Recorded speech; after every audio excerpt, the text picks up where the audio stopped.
सुप्रभात। संतोष में है सुख का निवास।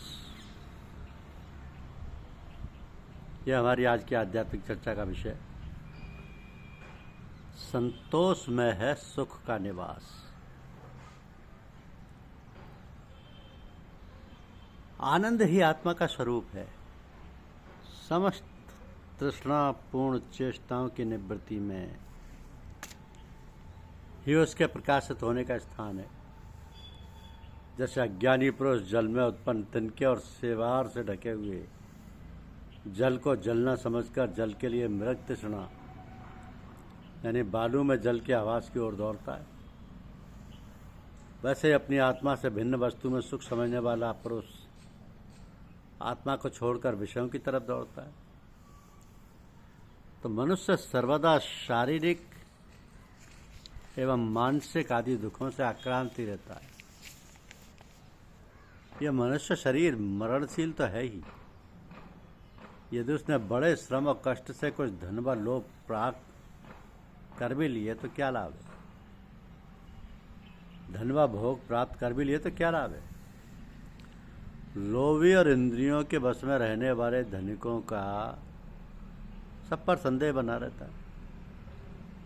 तो बुद्धिमान मनुष्य को चाहिए कि जिसके कारण शोक, मोह, भय, क्रोध, राग, कायरता और भ्रम आदि का शिकार होना पड़ता है, उस धन और जीवन की स्पृहा का त्याग कर दे। समय किसी की प्रतीक्षा नहीं करता, बल्कि समय की प्रतीक्षा लोगों को करनी पड़ती है। तो गृहस्थ धर्म के अनुसार सभी कार्य संपन्न करते हुए भगवान की तरफ उन्मुख होकर उन्हें अपना सभी भार सौंप दें। संत महात्माओं की सेवा से भी उदासीन नहीं रहना चाहिए। गृहस्थ साधकों को भीतर से विरक्त रहते हुए बाहर से आम आदमी के समान लोक व्यवहार में अनुरक्त आम आदमी जैसा व्यवहार करना चाहिए। गृहस्थ साधक को अर्थ और काम के लिए बहुत कष्ट नहीं उठाना चाहिए। प्रारब्ध के अनुसार जो मिल जाए उसी में संतोष करना चाहिए। जहाँ संतोष है वहीं सुख निवास करता है। जहाँ संतोष है वहीं सुख निवास करता है। किसी संभ्रांत देश की राजकुमारी ने अपने मन में निश्चय किया कि जो मनुष्य मुझे दौड़ प्रतियोगिता में हरा देगा अथवा छू लेगा, उसी पुरुष को स्वयंवर में वरण करूंगी। तो इस प्रकार की घोषणा उसके राज्य में करा दी गई। प्रतियोगिता के लिए समय, स्थान व दूरी तय कर दी गई। समयानुसार प्रतियोगिता के लिए तमाम भीड़ इकट्ठी हो गई। राजकुमारी भी प्रतियोगिता में शामिल होने के लिए अपने वस्त्र आदि पहनकर तैयार हो गई। अब राजकुमारी ने अपने वस्त्र में कुछ मात्रा में हीरे, जवाहरात व मोती छिपाकर रख लिए। जब प्रतियोगिता निर्धारित समय पर प्रारंभ हुई, उस समय प्रतियोगिता में शामिल होने वालों की संख्या काफी थी। तो राजकुमारी की प्रतियोगिता में रफ्तार कोई तेज नहीं थी, बल्कि राजकुमारी की दौड़ इस ढंग की थी कि उसके वस्त्र में से थोड़ी थोड़ी दूरी पर हीरे, जवाहरात व मोती छिटक छिटक कर जमीन पर गिर रहे थे। प्रतियोगिता में शामिल होने वाले लोग हीरा, जवाहरात व मोती के प्रति विशेष आकर्षित होकर उसे इकट्ठा करने के चक्कर में पड़कर लोभ के वशीभूत हो गए, जिसके कारण राजकुमारी को प्रतियोगिता में ना कोई हरा सका ना छू पाया और प्रतियोगिता में राजकुमारी विजय हुई। तो प्रतियोगिता में शामिल होने वाले लोगों की धारणा बन गई कि जब चाहेंगे राजकुमारी को छू लेंगे। पहले जो उपलब्ध हो रहा है उसे इकट्ठा कर लिया जाए। तो जिसके कारण लोभ लालच बस लोग प्रसन्न मुद्रा में थे। अंततः राजकुमारी को कोई वरण नहीं कर सका। इसी प्रकार मनुष्य सोचता ही रहता है कि पहले कुछ संग्रह कर लिया जाए। भगवत प्राप्ति तो बात की चीज है, जिसके कारण मनुष्य अपने जीवन का अमूल्य समय सोचते ही सोचते गंवा देते। इस प्रकार यदि प्रतियोगिता में शामिल होने वालों में से यदि राजकुमारी को छू लेता कोई, तो हीरे, जवाहरात व मोती आदि के साथ राजकुमारी का भी मालिक स्वयं हो जाता। परंतु लोभ लालच के कारण मनुष्य वास्तविक तथ्य से परे होकर स्वार्थ के सामने खुदा को भी बुला देता है।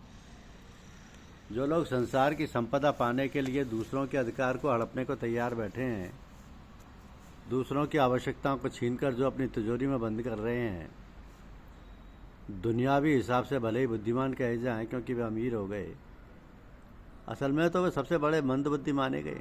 वास्तव में धन संग्रह के चक्कर में जो लोग लोभ लालच का परित्याग नहीं कर पाते, यद्यपि लोभ लालच का परित्याग करना कहना तो आसान है, परंतु परित्याग करने में कठिनाई का सामना करना पड़ता है। तो लोभ लालच में लोगों को लोक और परलोक दोनों से हाथ धोना पड़ता है। हमारी दुनिया संसार के पदार्थों को इकट्ठा करने में जुटी हुई है, परंतु संसार के पदार्थों को देने वाले मालिक की तरफ किसी की नज़र नहीं है। जब मनुष्य लोभ लालच के फंदे में पड़ जाता है तो स्वार्थ के सामने दिल की आंखों पर पर्दा पड़ जाता है। फिर पुरुष अर्थ का दास हो जाता है। अर्थ पुरुष का दास नहीं होता, पुरुष अर्थ का दास हो जाता है। तो दुनिया का कोई लोभ लालच इतना महत्वपूर्ण नहीं हो जाना चाहिए कि उसके सामने परमात्मा भी फीका लगने लगे।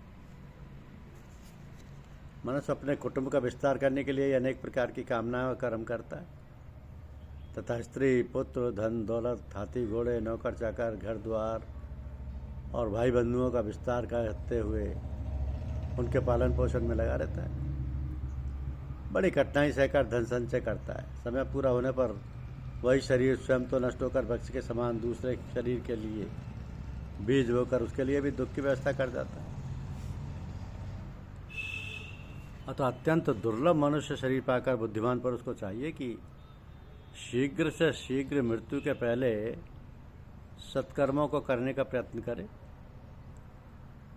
तृष्णा एक ऐसी वस्तु है जो इच्छानुसार भोगों के प्राप्त होने पर भी पूर्ण नहीं होती। इसी के कारण मनुष्य जन्म मृत्यु के चक्कर में भटकता रहता है, तृष्णा के कारण।